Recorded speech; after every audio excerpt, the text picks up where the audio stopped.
raadiyoonii Dirree Shaggar. raadiyoonii Dirree Shaggar. raadiyoonii Dirree Shaggar.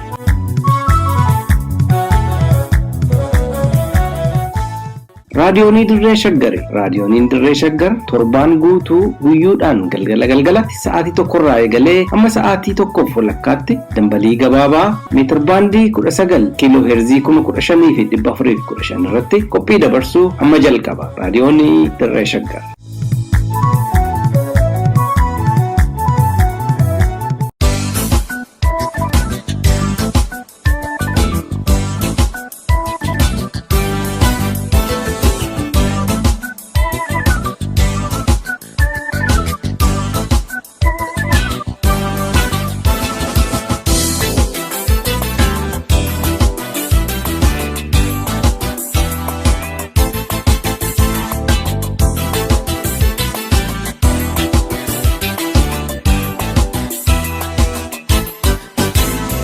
Dhaggeeffattoota keenya akkam jirtu? Qophii haqaa fanqii har'aa keessatti dhimma olaantummaa seeraa fi hidhamtoota siyaasaa Oromoo irratti xiyyeeffate isiniif dhiyeessuuf jirra. Hubannoo akka irraa argattan abdachaa turtiin keessan akka nu waliin ta'u isin affeerra.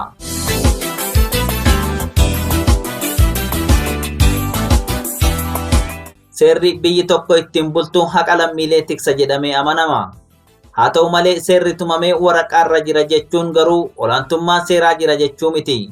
Itoophiyaan seera sadarkaa federaalaa fi naannootti qoodamee gulantaa lamatti tumamee ittiin bultu qabdi. Seera jechuun qaama aangoo qabuun yookiin aangoo humnaan argames ta'ee uummataan filamuun kan argameen kan tumamu yoo ta'u, heera, labsii fi dambii kan dabalatudha. Heerri seera olaanaa biyyattiin ittiin qajeelfamtu. Seeronni sadarkaa heeratii gadi jiran kanneen akka labsii, dambii, qajeelfamni, hojjimaannii fi murtiin aangawaa mootummaa kamuu kan heera faallessu jiraannan fudhatama hin qabu. Heerri seerota hundaa olitti ilaalama. Seerota keessaa ammoo seerri yakkaa isa tokko. Mootummoonni abbaa irree yeroo hedduu seera kana fayyadamuudhaan haqa lammiilee fi biyyaa ukkaamsanii aangoorra ittiin turu. Seera yakka ittisuuf akkasumas yakka to'achuuf ba'e kaayyoo seerichaatiin ala ba'anii morkattoota siyaasaa fi namoota miidiyaa mootummaa qeeqan ittiin dhabamsiisuuf dhimma ittiin ba'u. Seera meeshaa siyaasaa taasifatu. Biiroo qorannoo yakkaa, mana hojii abbaa alangaa fi manneen murtii akka meeshaa siyaasatti dhimma itti ba'uudhaan hojii uummataa dhiisanii hojii aangoo mootummichaa yookiin paartii biyya bulchuu sana hojjechiisu. Itoophiyaan baroota dheeraadhaaf maraamartoo akkanaa keessa jiraachaa rakkoodhaan laaqamtee as geesse. Ammalleen ittuma jirti. Impaayera Itoophiyaa kana keessatti olaantummaan seeraa jiraatee hin beeku jechuun ni danda'ama. Wanti barootaaf turee fi ammallee jiru olaantummaa garee yookiin murna aangoo siyaasaa qabuuti. Murni aangoo siyaasaa qabu kunis Itoophiyaa qixa Abisiiniyaatiin yookiin kaaba Itoophiyaatiin tolfamte kan afaan tokko aadaa tokko qabdu uummattoota biroo irratti fe'uuf kan hojjechaa bahee fi ammallee itti jirudha. Kanarraa kan ka'e mootummaan Itoophiyaa uummattoota laga mormorii yookiin abbayyaa gadi jiran gabroomsuu fi lammiilee gabrummaa didan ukkaamsee cunqursuun kan beekamu yoo ta'u, sadarkaa duraatti seera dabaa tolfachuu, ittaansee ammoo seeruma sanuu jallisee hojiirra oolchuun beekama. Haala akkanaatiin hundeeffama impaayeratti irraa kaasee uummanni Oromoo miidhamaa sadarkaa duraa ta'ee itti fufee jira. Kunis ta'ee wiirtuun impaayerichaa handhuura Oromiyaatti waan dhaabbateef akkasumas lafaa fi qabeenya uumamaatiin lafti Oromoo akka gaariitti kan badhaadhe waan ta'eef saamichaaf jecha gabrummaan itti hammaate. Seeruma ofii cabsanii dabsanii qaroo Oromoo hidhuun ammoo tooftaa ittiin cunqursaa raawwatan ijoodha. Egaa jijjiiramni qabsoo Oromootiin bara 2010 dhufee boodallee qabsoon waan butameef Oromoon ajjeechaa, hidhaa fi dararaa marroo biraatiif saaxilamee argama. Kanarraa kan ka'e yeroo ammaa kanatti hidhamtoonni siyaasaa Oromoo 50,000 ol ta'an manneen hidhaa, buufataalee poolisii, kaambiiwwan waraanaa fi darbee immoo manneen barnootaa keessatti hidhamanii argamu. Dhiyoo kana immoo mootummaan Bilxiginnaa marii biyyaalessaa gaggeessina jechuudhaan hidhamtoota siyaasaa 10,000 lakkaa'aman keessaa namoota galmee tokko irratti himatamanii turan 20 hin caalle qofa hiikee ololaa fi qoqqoodinsa deemsisaa jiraachuu agarra. Kun olaantummaa seeraa wajjin akkamitti ilaalama? Ittaansine ilaalla.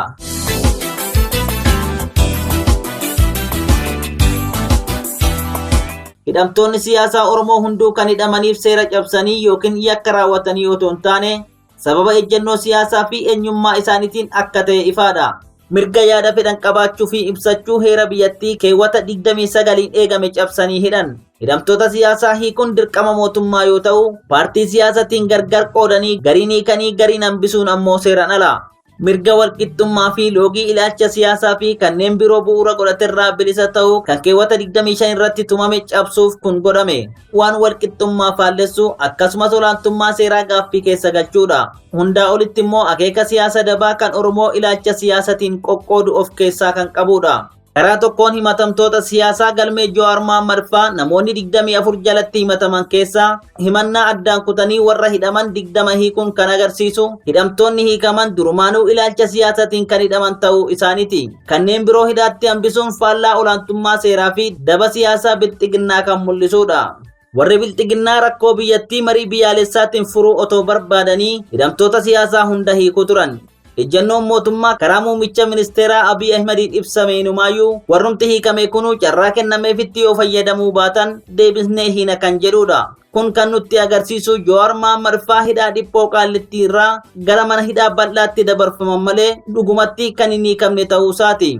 Kunis hoogganotaa fi miseensota adda bilisummaa akkasumas miseensota KFO hidhaa jiran hiikuuf fedhiin akka hin jirre agarsiisa. Olaantummaa seeraa gaaffii keessa galcha. Nama isaaf fedhan hiikanii kan hin feene hidhuun olaantummaa seeratti kan hin amanne ta'uu mirkaneessa. Hoogganoota miseensota KFO 20 hin caalle kan hiikan ta'us kanneen kumaan lakkaawaman ammallee mana hidhaatti argamu. Kana malees hooggantoonni adda bilisummaa Oromoo sadarkaa olaanaarraa hanga sadarkaa gadaanaatti hidhamaniiru.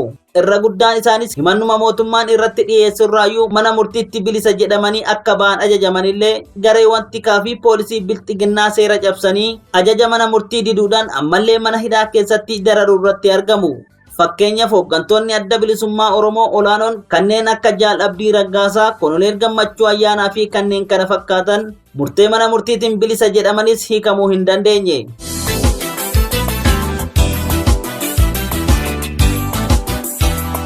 Hayyuu duree adda bilisummaa Oromoo Jaal Daawud Ibsaa dabalatee hooggantoonni adda bilisummaa Oromoo sadarkaadhaan jiran hundi seeraan ala mana hidhaa jiru. Hidhamtoota siyaasaa Oromoo, hooggantoota, qondaalotaa fi miseensota adda bilisummaa Oromoo ilaalchisee ragaasa qunnamtii adda bilisummaa Oromoo qabatamaan akka agarsiisutti dhaabichi akka socho'uu hin dandeenyetti hidhamee jira. Qondaalota qubaan lakkaa'amaniin ala warri hin hidhamne yoo jiraatan warra kaayyoo dhaabichaa gurguratee bilxiginnaatti galee kan ABO hiiltan jedhamuun beekaman qofa. Isaan kunneen hooggantoota ABO hiisisuu fi olaantummaa seeratti gufuu ta'uu keessatti warra shoora olaanaa qabanidha. Kanarraa kan ka'e qondaalli adda bilisummaa Oromoo tokko akka ibsetti ABO'n akka jaarmiyaattuu mana hidhaa jira jechuun haalicha ibsa.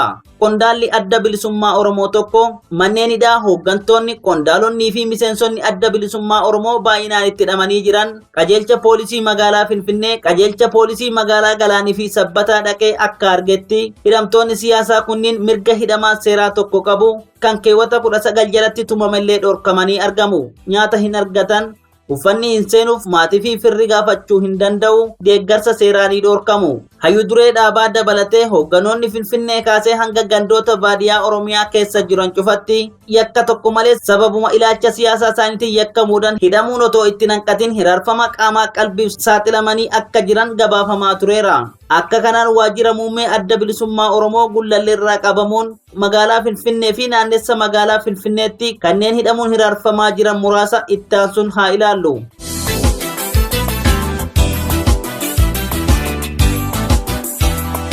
Akkuma namuu beeku hayyuu dureen adda bilisummaa Oromoo Jaal Daawud Ibsaa mana jireenyaa isaaniitti ji'a 9ffaaf hidhaarra jiru. Qunnamtiin bifa kamiitu irraa kutameera. Namni dhaqee dubbisuu hin danda'u. Haalli fayyaa isaanii maalirra akka jiru hin beekamu. Dhaabbileen mirga namoomas dubbisuu hin danda'an. Miseensi Shanee Gumii Sabaa adda bilisummaa Oromoo Jaal Abdii Raggaasaa manneen hidhaa garaagaraatti waggoota 2 dararamaa jiran yeroo kanatti qajeelcha poolisii magaalaa Galaanitti hidhamanii akka jirantu dubbatama. Qondaalli ABO Lammii Gammachuu akka nutti himanitti amajjii 8 bara 2020 Galaan dhaquun Jaal Abdii Raggaasaa kan dubbisan yoo ta'u qaamni isaanii dheffalakamuu kennaa fi akka hin jirre irraa hubataniiru.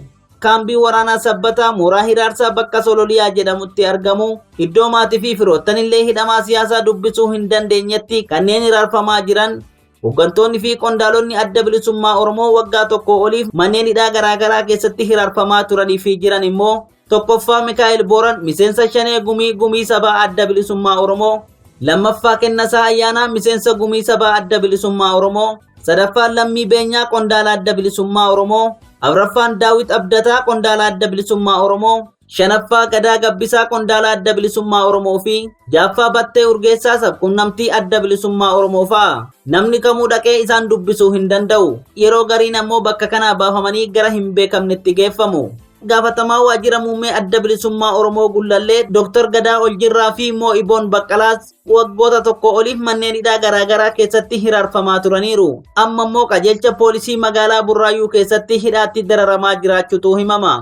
Gama biraatiin magaalaa Finfinnee Maayikalaawii buufata poolisii sadaffaatti kanneen ammaan kana hidhamanii jiran kan firrii fi maatiin gaafachuu hin dandeenye waggoota lameen darban keessatti manneen hidhaa garaagaraatti kanneen hiraarfamaa turanii fi jiran muraasni tokkoffaa Gammachiis Tolosaa miseensa gumii sabaa adda bilisummaa Oromoo, lammaffaa Yaasoo Kabbadaa Hordofaa qondaala adda bilisummaa Oromoo, sadaffaa Yeroo San Hayyuu qondaala adda bilisummaa Oromoo, afraffaan Geessisaa Kuusaa Dabballee adda bilisummaa Oromoo, shanaffaa Wandasan Abdul Qaadir yookiin Gafarsoo konkolaachisaa adda bilisummaa Oromoo, jaaffaa Abiyoo Xashannaafii fi miseensota adda bilisummaa Oromoo biroo faati.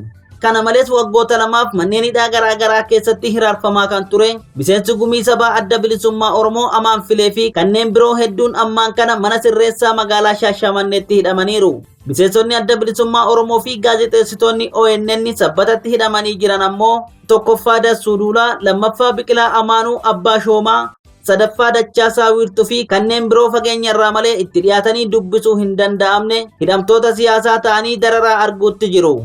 Waggaa tokko oliif manneen hidhaa garaagaraatti dararamaa kan ture Koloneel Gammachuu Ayyaanaa Roorroo ammaan kana magaalaa Finfinnee bakka Meeksikoo jedhamutti hidhamee jira.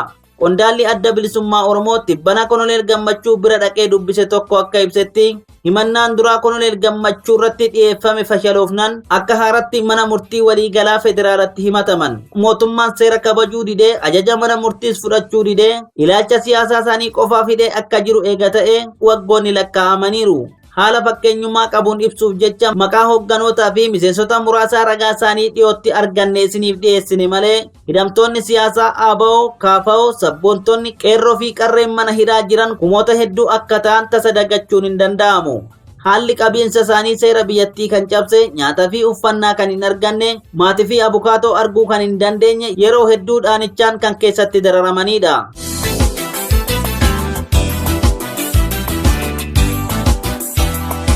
Walumaa galatti yeroo marii biyyaalessaa jechuun qaamni mootummaa hoogganu hidhamtoota siyaasaa hanga tokko gadhiise kanatti kanneen adda bilisummaa Oromoo qofa foo'ee mana hidhaatti dararaa jiru argaa jirra. Kun shira Oromoo qoqqooduu yoo ta'u nagaa fi tasgabbii siyaasa biyyaaf fala waara ta'e kan fiduu miti.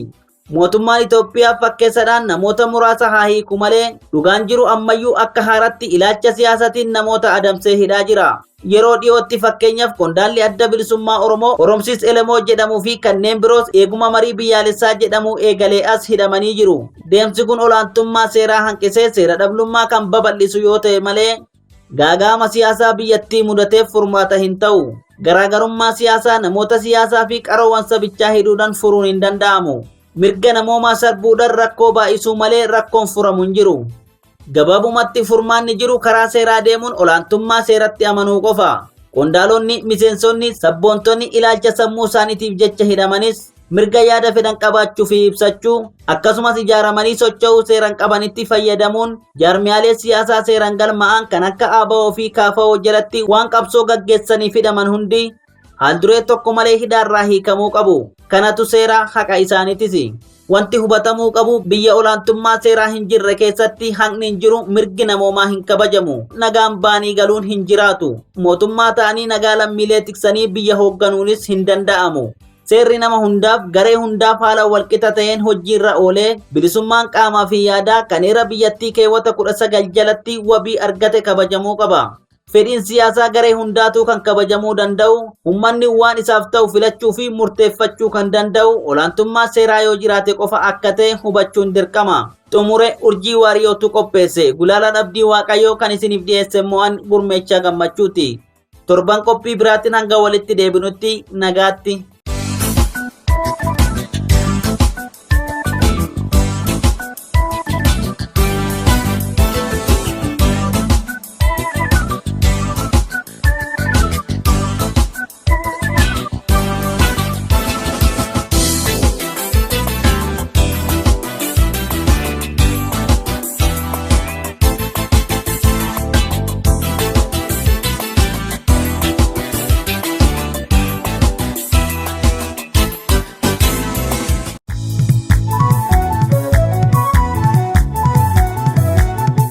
Egaa dhaggeeffattoota keenya oduu dabalatee sagantaa keenya har'aatiin akka bohaartanii fi hubannoo sakkarraa qooddattan ni abdanna.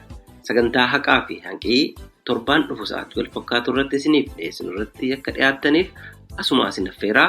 Tamsaasa raadiyoonii Dirree Shaggar boruu galgala sa'aatii wal fakkaatu irratti isiniif darbuun walitti deebina. Turtii gaarii qabaadhaa.